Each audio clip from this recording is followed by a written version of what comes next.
Topic है राजस्थान की स्थिति एवं विस्तार।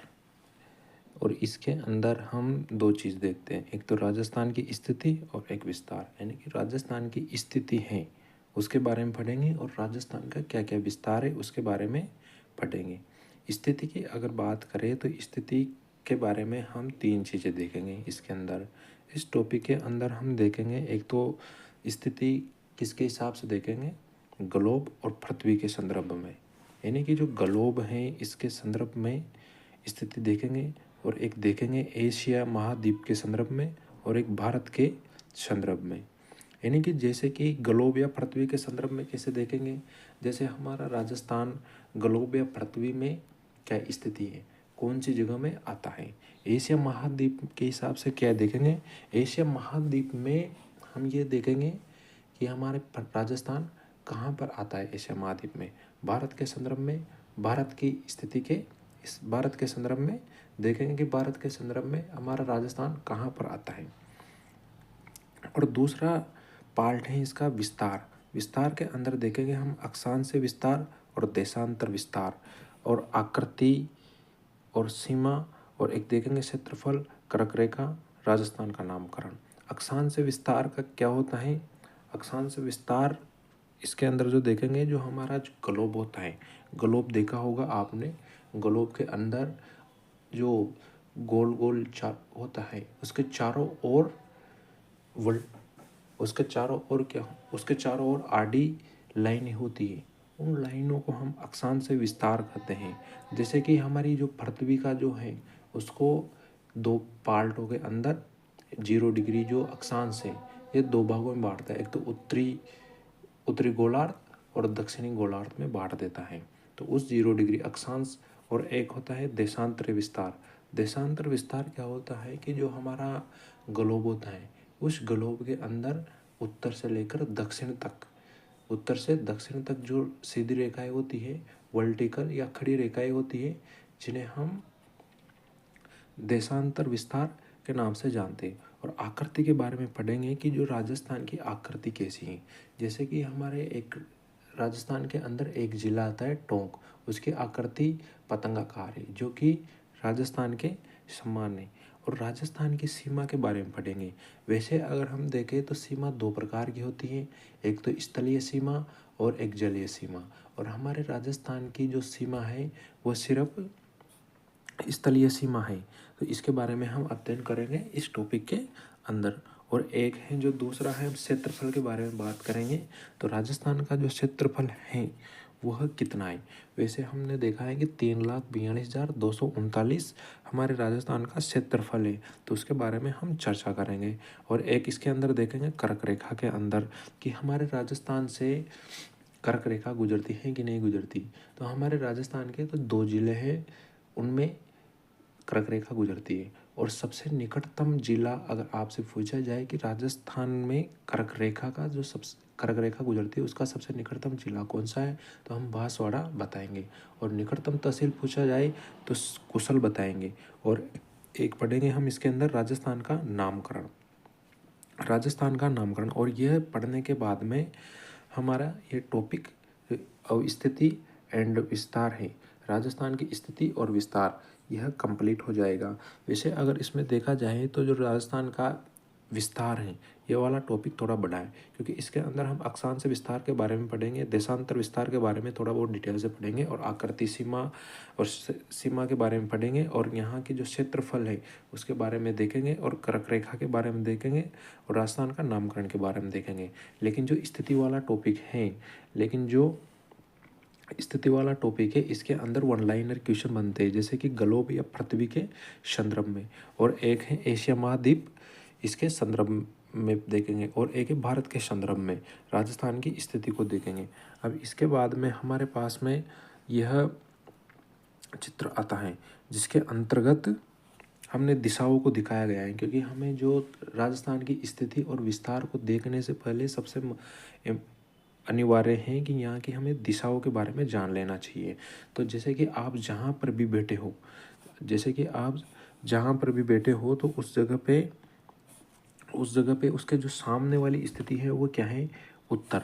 और फिर उसके बाद में जो आपका उसके अपोजिट डायरेक्शन में जो स्थिति है वो क्या है, दक्षिण। वो कौन सी स्थिति है, दक्षिण। और उसके जो आपका जो लेफ्ट हैंड जिस दिशा को परिभाषित करता है वो कौन सी है, पश्चिम। और जो आपका राइट हैंड इंगित करता है वो कौन सी है, पूर्व दिशाएं। तो इन दिशाओं के बारे में हमें याद होना चाहिए। और आपने बहुत सी बार मैथ्स के अंदर और रीजनिंग के अंदर देखा होगा कि जो कोई भी व्यक्ति होता है वो अपने घर से, उसका क्वेश्चन बनते हैं जी कि कोई व्यक्ति है वो अपने घर से निकलता है, अपने घर से उत्तर दिशा की ओर निकलता है और वहाँ से फिर वह उत्तर और पूर्व की ओर गमन करता है। तो वह दिशा को अगर हम देखें तो उत्तर और पूर्व इन दोनों के बीच की जो दिशा है वह होती है उत्तर पूर्व दिशा। और अगर इसको हम बात करें तो इसको हम ईशान कोण के नाम से भी जानते हैं। और दूसरी जो है उत्तर और पश्चिम के बीच की जो दिशा है वो दिशा है उत्तर पश्चिम। और जो पश्चिम और दक्षिण के बीच की जो दिशा है उसको हम दक्षिण पश्चिम कहते हैं और इसको नैऋत्य कोण भी कहते हैं। और जो उत्तर और पश्चिम की जो है इसको वायव्य कोण के नाम से भी जानते हैं। और एक हमारे पास में आता है दक्षिण पूर्व। तो दक्षिण पूर्व जो है ये पूर्व और दक्षिण के बीच की जो दिशा है उसे कहते हैं। और यह दक्षिण पूर्व के बीच की जो दिशा है, मध्य की दिशा है, उसको कहते हैं। और ये आग्नेय कोण के नाम से भी जाना जाता है। तो हमें इन सभी दिशाओं के बारे में ज्ञात होना आवश्यक है। अब इसके बाद में हम जो टॉपिक ले रहे हैं इसके अंदर एक पॉइंट लेते हैं, पृथ्वी और ग्लोब पर राजस्थान की स्थिति। जो हमने यहाँ पर देखा था, जो हमने कहाँ पर देखा, यहाँ पर शुरुआत में देखा था कि हम जो है राजस्थान की स्थिति और विस्तार के अंदर राजस्थान की स्थिति के देखेंगे ग्लोब और पृथ्वी के संदर्भ में। तो यहाँ पर हम देख रहे हैं पृथ्वी के ग्लोब पर राजस्थान की स्थिति को देख रहे हैं। और ये ग्लोब पर हमारी राजस्थान की स्थिति कहाँ पर है, उत्तर पूर्वी गोलार्ध में। कौन से गोलार्ध में, उत्तर पूर्वी गोलार्ध में, जिसे हम किसके नाम से जानते हैं, ईशान कोण के नाम से जानते हैं। और ये हमने पहले भी ऊपर देख चुके हैं। अब इसके बाद में हम यहाँ पर पृथ्वी के रूप में तीन चित्र लेते हैं, तीन डायग्राम लेते हैं। उनमें एक डायग्राम जो है वो है उत्तरी गोलार्ध। उसके अंदर जो एक डायग्राम लेते हैं वो ये वाला लेते हैं। उसके अंदर जो एक तीन डायग्राम लेते हैं उनमें से हम ये तीन डायग्राम इसलिए ले रहे हैं क्योंकि एक तो हम अक्षांशों के आधार पर देखेंगे और एक हम विस्तार के आधार, अक्षांशों के आधार पर देखेंगे, एक देशांतर के आधार पर देखेंगे और एक नॉर्मल हम देख लेंगे। अब जो पहला डायग्राम है वो अक्षांशों के आधार पर लेते हैं। इसके अंदर ये जो 0 डिग्री है अक्षांश है, इसको हम भूमध्य व्रत भी कह सकते हैं और विषुवत रेखा भी कह सकते हैं इसको। इसके अंदर जो 0 डिग्री है यह इस पृथ्वी को दो भागों में बराबर दो भागों में बांटते हैं, एक तो उत्तरी गोलार्ध में और एक दक्षिणी गोलार्ध में। जो ऊपरी वाला भाग है इसे नॉर्थ कहते हैं और जो दक्षिणी गोलार्ध का जो दक्षिण वाला भाग है इसे दक्षिणी गोलार्ध कहते हैं। और इसके अंदर हम अगर देखें तो जैसे कि हमने यहाँ पर पृथ्वी को ऐसे ले लेते हैं, अब ये पृथ्वी है। अब इसके अंदर के यहाँ पर जो मध्य में है यह क्या हो गया, 0 डिग्री अक्षांश हो गया। अब ये जो 0 डिग्री है ये इसके पीछे की साइड में भी है, क्योंकि हमने जो हमारा ग्लोब होता है वो ग्लोब अगर हम संज्ञा के हिसाब से देखें तो गोल होता है, अंडाकार होता है, गेंद के समान होता है, ये इसकी संज्ञा है। लेकिन यह जियोड के समान होता है, जिसे हम जियोड के समान होता है, जिसे हम लद्वक्स गोलाब के नाम से भी जानते हैं। और बाकी जितने भी अक्षांश होते हैं वह पृथ्वी को दो भागों में बांटते हैं, लेकिन वह उनको बराबर भागों में नहीं बांटता है। केवल एकमात्र 0 डिग्री अक्षांश है जो पृथ्वी को दो बराबर भागों में बांटता है। और ऊपर वाला जो नॉर्थ वाला हिस्सा है उसको उत्तरी गोलार्ध के नाम से जाना जाता है और जो दक्षिण वाला हिस्सा है उसे दक्षिणी गोलार्ध के नाम से जाना जाता है। अब इसके बाद में हम जो दूसरा डायग्राम लिया है हमने पृथ्वी का, यह हम देशांतर के हिसाब से देखेंगे। देशांतर की बात करें तो देशांतर जो होता है, जो हमारे ग्लोब में उत्तर की ओर से और दक्षिण की ओर होता है, इसलिए देशांतरों की संख्या 360 होती है। देशांतरों की संख्या कितनी होती है? 360 होती है। और जो पृथ्वी है, इस पृथ्वी की और जो पृथ्वी है, इस पृथ्वी के अंदर जो अक्षांशों की स्थिति, अक्षांश रेखाएं जो अक्षांश होते हैं वह 180 होते हैं, 180 रेखाएं होती हैं।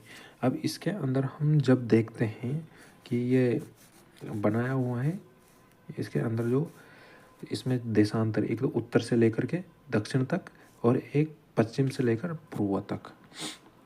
तो जो पूर्व से पश्चिम है ये वाला अक्षांश है, और जो उत्तर से दक्षिण है यह देशांतर है। अब हमारा राजस्थान कहाँ पर है? हमारा राजस्थान यहाँ पर है, यानी कि जो उत्तर और पूर्वी गोलार्ध के अंदर है, उत्तरी पूर्वी गोलार्ध के अंदर है, जिसे हम ईशान कोण के नाम से भी जानते हैं। और ये वाला जो कोण है इसे आग्नेय कहते हैं, और जो दक्षिण पश्चिम वाला है इसे नैऋत्य के नाम से जानते हैं, और जो उत्तर पश्चिम है इसे वायव्य के नाम से जानते हैं। और जो इन दोनों अक्षांश और इसका नाम क्या है, जो देशांतर को काटता है, इस बिंदु को हम प्रतिच्छेद बिंदु के नाम से जानते हैं। अब हम इसके अलावा दूसरा जो अगला हमारा पृथ्वी ग्लोब का ये लिया है उसे देखते हैं। इसके अंदर हमने इसको पश्चिमी गोलार्ध, इधर वाला जो भाग है इसको पश्चिमी गोलार्ध के नाम से जानते हैं, और इसको पूर्वी गोलार्ध के नाम से जानते हैं। और ये 0 डिग्री देशांतर रेखा इसको दो बराबर भागों में बांटती हैं, एक तो पश्चिमी गोलार्ध और एक पूर्वी गोलार्ध हो गया। इसे हम देशांतर रेखा, GMT या दुनिया की मानक रेखा या प्रधान मध्याह्न रेखा के नाम से भी जानते हैं। अब इसके बाद में हम जो देखने वाले हैं वह देख रहे हैं राजस्थान की स्थिति। एशिया महाद्वीप में राजस्थान की स्थिति कहाँ पर है? जो एशिया महाद्वीप है इसमें राजस्थान की स्थिति कहाँ पर है? दक्षिण पश्चिमी एशिया, यानी कि जो दक्षिण पश्चिमी एशिया है, जैसे नैऋत्य कोण, अगर कोण के हिसाब से देखें तो नैऋत्य कोण बनता है, इसमें हमारे राजस्थान की वहाँ पर स्थित है। जैसे कि हम इसमें आके देखते हैं कि जो यह है एशिया का डायग्राम है, एशिया का ग्लोब है। अब इसके अंदर हम देखते हैं कि जो ये दक्षिण एशिया, इधर पूर्वी एशिया, इधर उत्तरी एशिया और इधर पश्चिमी एशिया। अब यहाँ पर जो दक्षिण और पश्चिम एशिया है, इन दोनों के बीच में हमारे भारत आता है, और यहाँ पर हमारा राजस्थान है, यहाँ पर हमारा राजस्थान है। अब इसके बाद में हम आगे चलते हैं, भारत के संदर्भ में राजस्थान की स्थिति को देखते हैं। भारत के संदर्भ में राजस्थान की स्थिति को देखते हैं। भारत के संदर्भ में राजस्थान की स्थिति कहाँ है? भारत के संदर्भ में राजस्थान की स्थिति उत्तर और पश्चिम दिशा में है, क्योंकि राजस्थान हमारा यहाँ पर है, यहाँ पर है। और इसके यहाँ पे जो 0 डिग्री कर्क रेखा गुजर रही है, ये कर्क रेखा राजस्थान के बांसवाड़ा और डूंगरपुर जिले से होकर गुजर रही है। भारत के संदर्भ में राजस्थान की स्थिति उत्तर पश्चिम दिशा में है, जिसे हम वायव्य कोण के नाम से जानते हैं।